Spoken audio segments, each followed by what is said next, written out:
What? What is it doing? It's just chilling, eating bugs. Is it a crane? Yeah. I'm being cool, I'm being cool.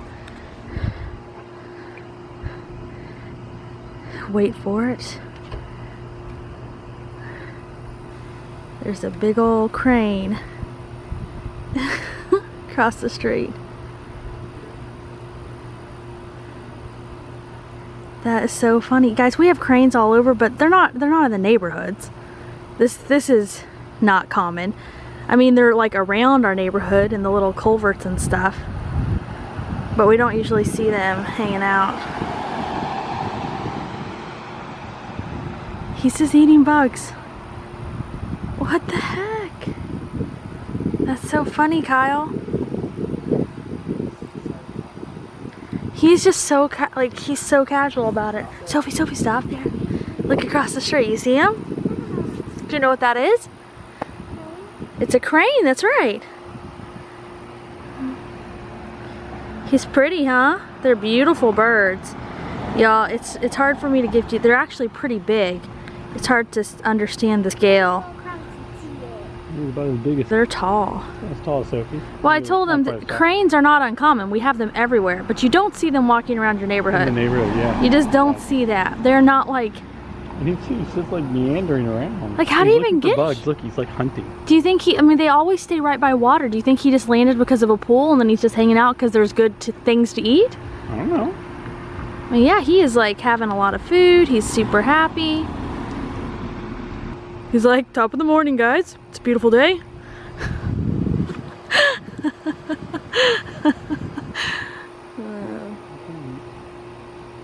Just enjoying my dinner. Well, that's awesome. Oh, the slow walk too. I know, he's so casual. He's so casual about it. He's just like, yep. He probably is like, I do this every day. You guys haven't noticed? You guys, it looks like a statue. Like, he doesn't, like when he's standing still, people driving by are probably like, oh, look at that crane statue. Instead of a flamingo, they have a crane. Oh. Look at him, now he's proud to be an American crane. I was about to sing I'm proud.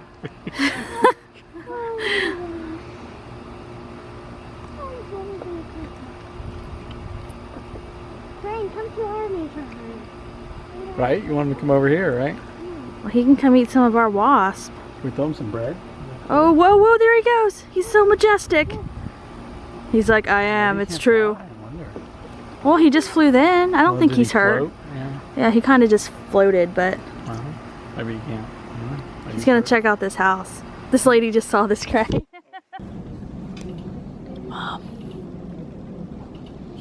Twice a day, but that looks like that's gonna go up or go to. See the nose through the skin? Those are there for a reason, okay? Initially, you'll have some swelling there and you won't see them, but then after... Good for later.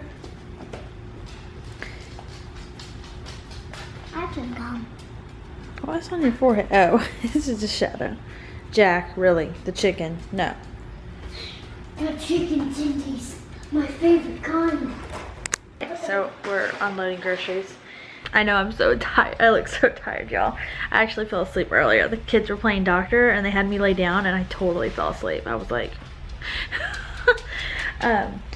okay, so as you guys know, my mom, the type of cancer she has is known for getting into your lungs, your liver, and your bones. Like, it can go anywhere, but it attacks that. So they had to check her. She had to do a CT scan, full bones, like a bone scan of like her entire skeletal system, like everything, all kinds of stuff, an MRI, more MRIs of the breast, blah, blah, blah, all kinds of stuff. So we went in today to find out. Stage 3 means we knew she was either stage 3 or stage 4. It was going to be stage 4 if the cancer was metastatic cancer in other parts of her body. Metastatic means that it's spread. It's like cancer that's or originated from somewhere else. So like, for example, in cancer, wherever you get it first, wherever it starts, that's like kind of cancer you have. So like with my mom, she has breast cancer. But if the cancer showed up in her lungs or her shoulder bone, even though it's like lung cancer and like bone cancer, it would still be like breast cancer. It's just metastatic cancer, meaning it's cancer that has spread from another locations. That is what we were worried about. If it has spread, it means that it's stage 4. My mom's type of cancer, stage 4, is not curable, but that doesn't mean we would give up. Like, we would still fight, because you can still have a really long life even with a stage 4 cancer. Many people do. Nonetheless, we still wanted it to be stage 3. I mean, that's bad enough. You know what I mean? Like, we don't, that's it. So we went in today, and it turns out her bones were great. The cancer has not spread to her bones. They didn't see it anywhere else. It has not spread to her other breast. Only one thing, and that is that they found 6, 7 tiny little 3 to 4 millimeter things in her lungs. And they don't know what they are, and they're too small to biopsy, and they couldn't rule out that they weren't cancer. So that sounds bad, but here's why it's not so bad, and why we're hopeful. And even the doctor was really hopeful. The doctor was like, did you used to be a smoker? Because it looks like it could be scar tissue, like from anything from like smoking, from it can even be from like if you've had lots of like pneumonia or things like that. My mom's never smoked, but her dad smoked. Secondhand smoke, y'all. So my mom's never smoked, but because her father did, she's got damaged lungs from secondhand smoke.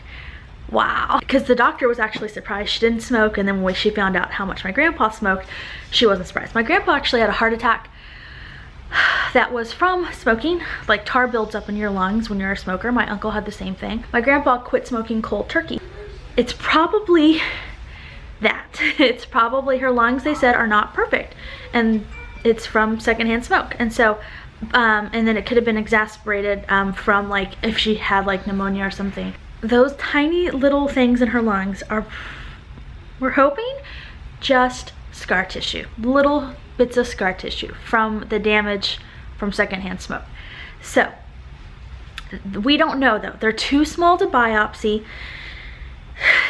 and unless you do like a really in-depth scan, you can, like the normal ways of scanning or something, they don't even show up. They're so small, so they're hard to kind of monitor. So this is what we're doing. We're moving forward with the treatment plan. We are going to just hope that this is still stage 3, and even if it's not, like I said, doesn't matter, we're fighting. But this is what we hope, is in about, she said 2 to 3 months, they will redo the intensive scan to check those spots in her lungs. If the spots in her lungs have reduced from the chemo, that means they are cancer, which means she is a stage 4, which means we just fight harder. You know, like I said, there's no cure for stage 4, but that doesn't mean we can't power through. But what we're hoping, what we want to see, is no change. No change means that it's definitely just scar tissue. So that is what we're hoping. And I mean, honestly, she said that there was no indication, like there was no cancer marker in the lungs, and she said that that was a good sign. And so we're really hopeful. It's just scar tissue, y'all. Scar tissue, and that is it. So my mom goes into surgery on Friday. She's getting the little stent put in. And when you get chemo, you get a stent put in, and that's where it's an internal IV line basically, and so it's a little port that she's getting the port put in. I said stent, I meant port. She's getting the port put in, and it's internal. It'll be under her skin, and you'll see like a little bump, but it won't bother her. She won't even really notice it unless you feel it. And they use the chemo, they put the needle right into that internal thing and put the chemo right into her bloodstream, which sounds scary, kind of is scary, but it's good because it's going to, hopefully all those little micrometastatic cancer cells that are in her bloodstream will get killed by this. Hopefully those little things in her lungs will not change at all, which means they are not cancer, so it means she is stage 3, which means we can completely beat this thing. And that's it. So she goes in for that on Friday, and then I'm guessing next week we start her on chemo. So other good news though, she had to go to a cardiologist for heart testing to make sure her heart was strong enough, and her heart looked great. Good healthy heart, so yay. And she goes in for a stress test tomorrow to make sure there's no blockages, but they don't anticipate that there's anything because she did have a really good bill of health. So that is some good news, is that she has a nice healthy heart. That's wonderful news. This is the type of news where I don't even necessarily call it good news, I call it hopeful news, because it is like news, it is like the best that you hope for. It's news that like, not only can we fight this, but that we can probably beat it. not probably, that we will beat it, and I'm really glad. And I really feel confident that that it is just some weird scar tissue, you know? Like, I do, I just, ugh. So, okay, so that is the update, y'all.